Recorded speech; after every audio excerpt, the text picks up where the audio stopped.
I imagine that every generation thinks that they are living through unprecedented times, right? Like whether it was the revolution of the industrial industry, the introduction of the internet, rise of social media. Every generation probably goes, not only is it the greatest time to be alive relative to what came before, but also we've got to be closer than ever to the end of times. And that is how I feel a lot of people are feeling when they look at AI.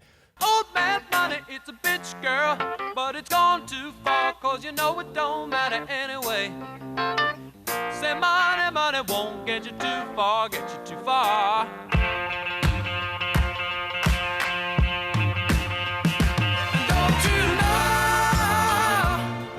What is going on, beautiful ladies and gentlemen? I am your host, JLW, and I want to thank you all so much for joining me for episode 56. 56, keep me honest, I think it's 56 of Stand on Business, where today we were going to discuss AI, in particular the relation to the entertainment, the arts, creativity. AI and creativity is what we're going to discuss today, but we're going to kind of frame it by listening to a discussion from an individual that I admire. I think has been doing incredible work when it comes to talking to influential people, building a great brand, a great business, always providing insight. The point is you should check out this channel, which is what we're going to do today, and checking out his video where he brought on 3 individuals from the AI or technological space.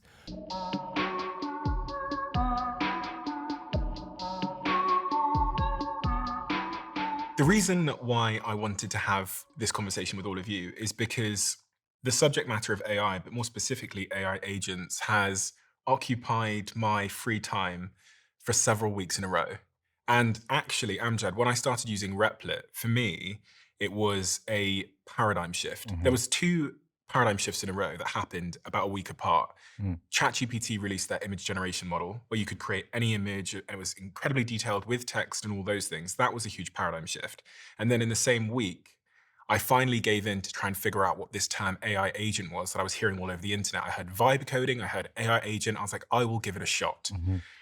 And when I used Replit, 20 minutes in to using Replit, my mind was blown. And I think that night I stayed up till 3 or 4 a.m. in the morning. For anyone that doesn't know, Replit is... So I want to stop right there real quick because he brought up something that, I mean, already we're kind of tangentially related to something that had occurred that I saw that made me go like, oh, I'd love to discuss AI and its continued improvements in the space of particularly video.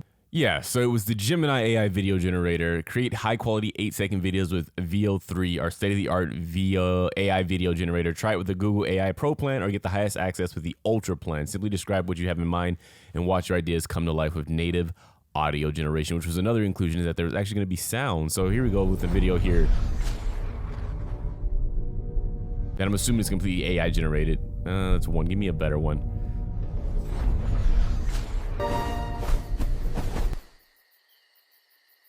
I mean, They look at left that. behind a ball today. It bounced higher than I can jump. Oh, what manner of magic is that?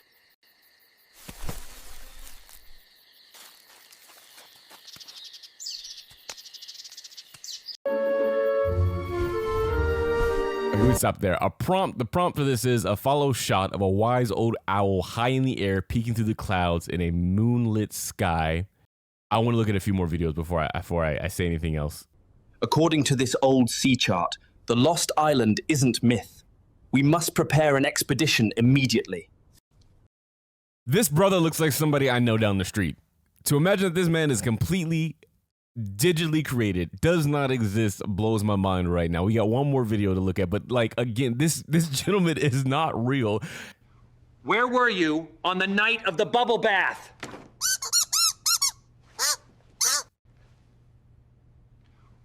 A detective interrogates a nervous-looking rubber duck. Where were you on the night of the bubble bath? He quacks. Audio. Detective Stern quack. Nervous squeak from rubber duck.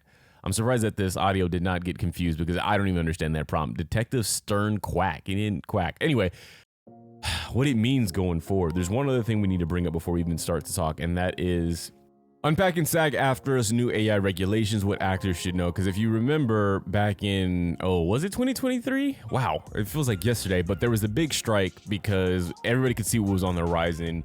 Everybody knew what the big businesses were going to do when it came to performers, and they were already being underpaid, not just actors, but below the line individuals as well.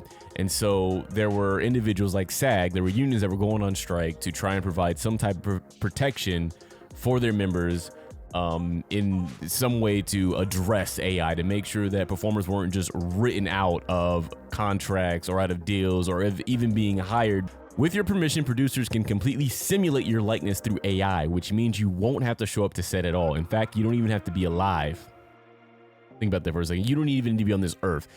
James Earl Jones and his voice, right? That is now forever going to be digitally recreated because he signed away his voice likeness for an altruistic reason. He said that he didn't believe that anybody who was a fan of Star Wars should grow up without the iconic voice of Darth Vader, which is just, completely generous and beautiful of him as a human being. But it is also, to me, a little disturbing that these tech companies, they're not going about creating his voice because to honor his wishes or to honor the property of Star Wars. It's because we can continue to generate money and profit from this person who's passed away without the need of hiring somebody new to come in and at least, benefit as well or interpret and reimagine what that voice should sound like. No, we don't need to. We have that voice forever for the length of human span, however that is going to be, however long it's going to be on this earth.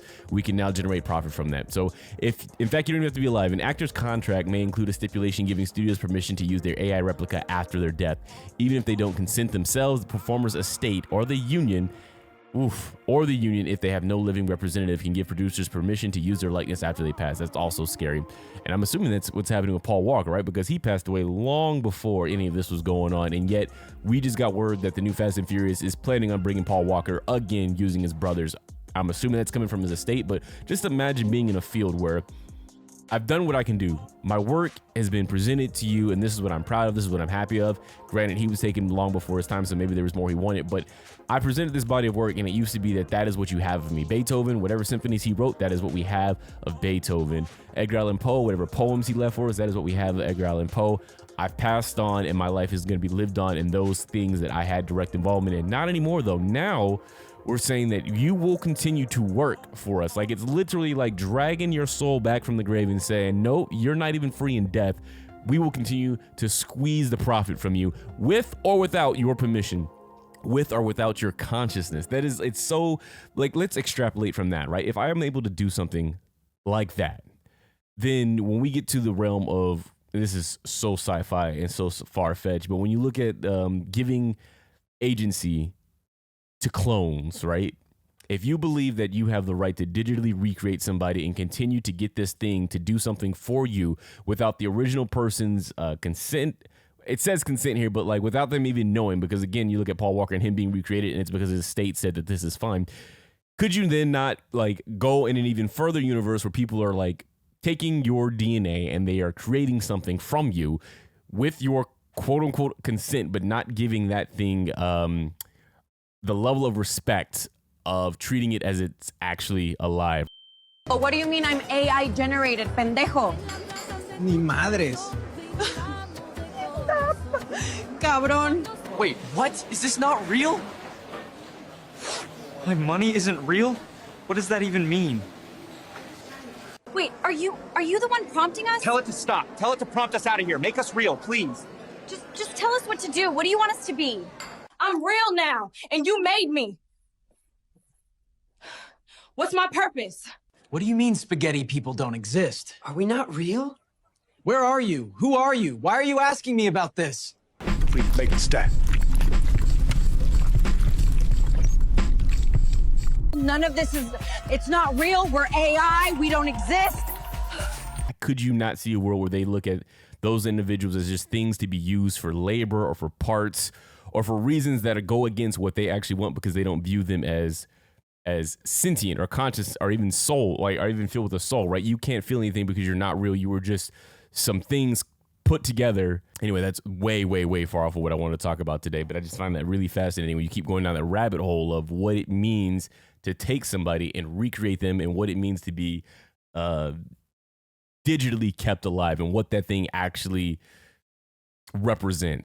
Producers can derive certain body parts, e.g. eyes or mouths, from real actors to create a kind of Frankenstein monster, but that requires explicit consent from the people in question. I don't know how you're going to prove that those eyes don't belong to Gwyneth Paltrow, or the hands aren't, or let's go mouths since they said mouths here. Mouths, the mouth doesn't belong to Taraji P. Like, how do you argue that in court? Everybody, just like we have right now when it comes to copyright claims about books and IP, and people coming out and being like, hey, no, that's my work. I submitted that. Now you're going to have people coming out of the woodwork talking about, like, that's my nose. I know my nose. I paid for that nose. That's my nose you're using right there. The question of consent, let's go into, do SAG-AFTRA's AI provisions go far enough? That's the billion-dollar question. Are the terms of the union's agreement enough to protect performers from being taken advantage of by AI, or is it already too late?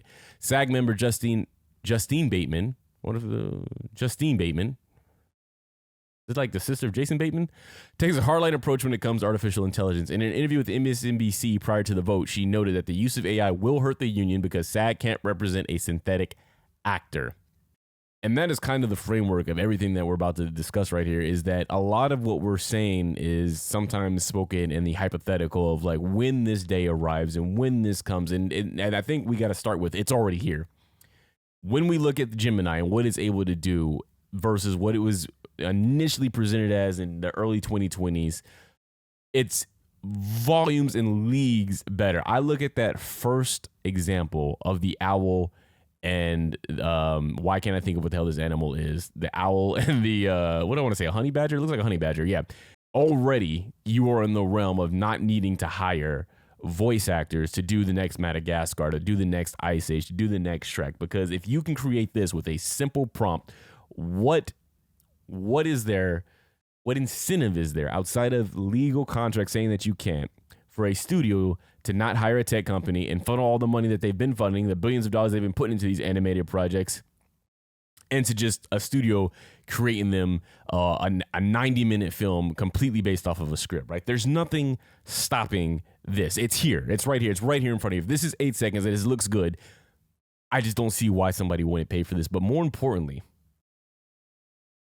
looking at the landscape as it is right now, the pushback is from those who grew up with the traditional media of actual performers, actual performances, actual voices, individuals who know that there's an importance to keeping the human element involved in the creative process. However, but what I think a lot of people are banking on, especially when it comes to tech and movie makers, is that the next generation, the younger generation, the one that is already inundated with online presence in all of their lives, they're not going to care so much or put so much stock into the human element of things. We've already got what they're calling the loneliness epidemic right now, right? Where, like, more people have less friends than the previous generations. More people are staying inside than the previous generations. More people are addicted to this thing right here than previous generations. So already the mind is kind of almost being pre-programmed for a world that is basically solidified around zeros and ones. Name an actor here. We're used to seeing Denzel on the screen, and we like seeing Denzel on the screen, and we like knowing that that is actually Denzel who did the work to study his character to play the crooked cop. However, our kids or our kids who grew up already with that 0 and 1 mindset, who then gotten used to seeing animated content on their phones or AI generated content on their phones, now grow up to be in their 20s, and it's a lot more kind of saturated, right? Because we know what's going to happen when it comes to these tech companies. Rules are going to be put in place that says you can't do X, Y, and Z, but they're going to find ways to push and lobby and kind of, pay the fines, but keep putting the content out there, keep feeding the masses so that it becomes less and less taboo to see AI content, until one day you look around and it is just AI content all around. Or even worse, you don't even know, you can't detect, because the line between what used to be janky creations and what we're seeing here, which is pretty damn good AI generated content, becomes so blurred that there's no way to tell anymore. You can't regulate what you don't know. On the positive side, when I mention nostalgia, you do kind of look at how things are a pendulum.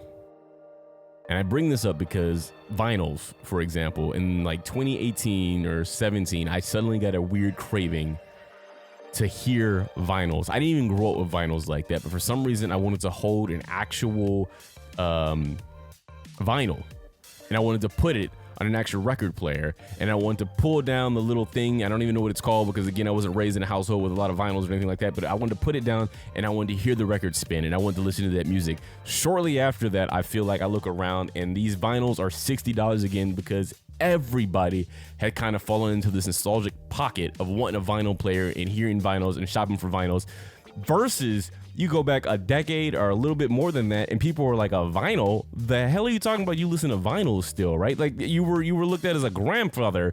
Those songs that were created during that era had something to really say, and they weren't just putting out radio crap, that the top 40 hits that is just generic hook, chorus, lyric, chorus, hook, bridge, out. The same thing that everybody's putting out. Like there was people who were putting their heart and souls, who have been doing it for a long time. And so when you listen to those, you can hear that. And I think people were, again, looking and searching for that real. So I imagine similarly, when we look at AI and how it's going to develop in the years moving forward, we're going to eventually get to a point where individuals are going to look for and search for and be desperate for what is real and what was actually touched by real human hand, because the passion is what's going to separate what's generated here by Gemini versus what's written by can't think of a scriptwriter right now, but that's written by Tarantino. So let's go on with this debate. Amjad, who are you? And what are you doing? So I started programming at a very young age. You know, I built my first business when I was a teenager.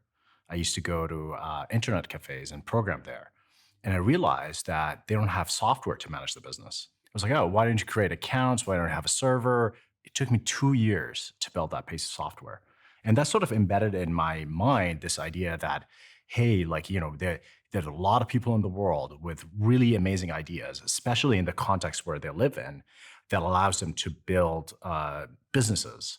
However, the main source of friction between an idea and software, or call it an idea and wealth creation, is infrastructure, is physical infrastructure, is meaning a computer in front of you. It is an internet connection. It is the set of tools and skills that you need to build that. If we make it so that anyone who has ideas, who wants to solve problems, will be able to do it. I mean, imagine the kind of world that we could live in where no one can be, anyone who has merit, anyone who can think clearly, anyone who can generate a lot of ideas can generate wealth. I mean, that's an amazing world to live in, right? Anywhere in the world. So with Replit, the company that I... Okay, so I want to stop it right there. So again, like I said, this debate is going to be tangent. I don't even know if I'm saying that right. Tangentially. I know I said this in the last video and I looked it up and I still can't get it right. But the point is that it's going to be loosely connected to what we're talking about. But going back to his point here of democratizing creation, allowing individuals who previously could not ascertain a certain level of wealth, whether it was due to a lack of resources, a lack of equipment, or a lack of knowledge, now making it seemingly right at their fingertips with the help of an AI or something AI powered, seems like a great idea. You can't help but go, individuals who maybe aren't the best writers but want to get into filmmaking, here's your opportunity to give whatever GPT service you're using or whatever writer service you're using a prompt or an idea and allow that to extrapolate, and then boom, you've got your script. Or individuals who maybe struggle with visualizations when it comes to storyboarding, give it to an image generator and be like, hey, this is the script. I would like some storyboards or some visual representations of what's going on here so I can see the movie better. In the opposite, what this does is, and we've already kind of seen it anyway when it comes to self-publishing and the ability to, I mean, the phones and just what technology already was when it allowed individuals from anywhere and everywhere to put forward their content. The market became saturated and we got a lot of slop. And then not only did we get a lot of slop, we got a lot of people who kind of got enamored with the idea of fame and creativity, not because they were necessarily creative or because they love the creative process, but just because they saw what came along with it, right? If you did enough, you put enough out there, you got eyes. And if you got eyes, you got fame. And if you got fame, you got attention. If you got attention, you got all the nice, fancy, shiny stuff. So everybody wanted to be a creator of some sort. Thus, everybody is now vying for one eye, two eyes. It's harder to find the consumer out there because everybody wants to be a creator, which, you know, if you've seen any of my episodes, I believe that everybody should own something. I think that you 100% should be inspired to want to put out material versus consume material. However, when it comes to creative individuals, if everybody is putting out something, it becomes that much harder to get your stuff seen, and it becomes that much harder to make your stuff stand out, right? If you have actual talent, you have actual grit, you put the actual work in, it makes it that much harder for you to separate yourself from the noise. That is going to scare a lot of people in the creative field, rightfully so, because it's going to affect their livelihood. And we're not talking about just the people that are at the top of the mountain who probably have a safe cushion for the rest of their career, right? But the ones that come after that, the ones who aren't on that level, things are going to look a little rocky. My only kind of saving, or one of my saving guidelines to this is, like I said, one, pendulum swings. There's going to be a shift in those who embrace this new tech and those who are going to hunt and look for and be passionate about the old. But more importantly, it's going to expose those who are doing it for the love and those who are doing it for a check. And I think that's a very vital distinction that has been kind of lost in this field anyway, where we're getting a lot of people who are entering the field of entertainment simply because their family did it, so they got a leg up. They don't love it, but they know it comes with a check and it comes with all the nice things. So frick it, I'm going to do it anyway, you know? And the only way to me to weed that problem out, to go back to individuals who truly love the art of filmmaking or creation, is to take the positives away from it, right? Take away the fat checks, take away the massive attention, take all of that away and strip it back down to, if you're in it, it's probably going to be a hard life. It's probably going to be a struggle, but it's going to be rewarding in that the people who see it are going to enjoy it and you're going to resonate. You're going to leave a message, which was your original intention as a creator anyway. And that to me is a little bit of a saving grace for artists, because if this is something that you eat, sleep, breathe, if you're an actor and you truly love the art of performance, of embodying another individual and bringing that to life, then just because AI can create a performer, right, that everybody flocks to see, or, you know, everybody would rather watch on their phone than to pay the $15, $20 to go see you in theater, then it's not going to stop you from acting, right? Because that is who you are. You are still going to find ways to find a stage to get up there and perform. You are still going to find ways to put together a film where you embody a legendary or a historical character or a fictional character and you go on your journey. You're still going to do that because that is who you are and you can't leave it. Even if there's only one person in the audience, you will be up there happy and smiling because somebody is seeing your work. So that to me is kind of the defining mark of this moment. Gone may be the days where you become a celebrity off of creation, but that does not mean that creatives stop creating. Well, let me just say I'm an evolutionary biologist, and probably for the purposes of this conversation, it would be best to think of me as a complex systems theorist. One of the things that I believe is true about AI is that this is the first time that we have built machines that have crossed the threshold from the highly complicated into the truly complex. And I will say I'm listening to this conversation with a mixture of profound hope and dread, because it seems to me that it is obvious that the potential good that can come from this technology is effectively infinite. But I would say that the harm is probably 10 times. It's a bigger infinity. And the question of how we are going to get to a place where we can leverage the obvious power that is here to do good and dodge the worst harms, I have no idea. I know we're not prepared. So I hear you talking about agents, and I think that's marvelous. We can all use such a thing right away, and the more powerful it is, the better. The idea of something that can solve problems on your behalf while you're doing something else is marvelous. But of course, that is the precondition for absolute devastation to arise out of a miscommunication.